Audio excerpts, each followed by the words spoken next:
दरियाई चनाब में दूसरे बड़े और तबाहकुन सैलाबी रेले की आमद।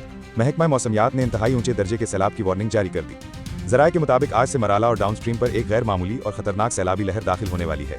दरियाए सतलज में भी गंडा सिंहवाला के मुकाम पर ऊंचे दर्जे का सैलाब जारी है, जबकि पंजनन में 4 से 5 सितंबर तक तबाहकुन रेला आने का खदशा है। दूसरी जानिब भारत ने हंगामी राब्ता करते हुए पाकिस्तान को आगाह किया है कि दरियाए सतलज के फिरोजपुर और हरिक के मकामात पर इंतहाई ऊंचे दर्जे के सैलाब का इम्कान है, जबकि दरियाए तवी जम्मू में भी खतरनाक सूरत हाल पैदा हो सकती है। पंजाब भर में तूफ़ानी जारी। खानेवाल अब्दुल हकीम में हेड सतनाई पर पानी की सतह खतरनाक हद तक बढ़ गई। इखराज की गुंजाइश 1.5 लाख क्यूसेक, मगर इस वक्त उससे कहीं ज्यादा पानी छोड़ा जा रहा है।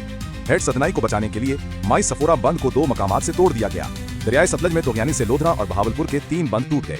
महकमा मौसमियात के मुताबिक आइंदा 24 घंटों में मानसून बारिशों का जोर कम पड़ने का इम्कान है, मगर दरियाओं में तूफ़ानी मजीद बढ़ सकती है।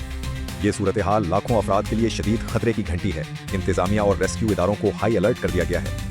नाजरीन, ये है अब तक की सबसे खौफनाक और हौलनाक ब्रेकिंग न्यूज अपडेट। मजीद ताज़ा सूरत हाल के लिए जुड़े रहिए।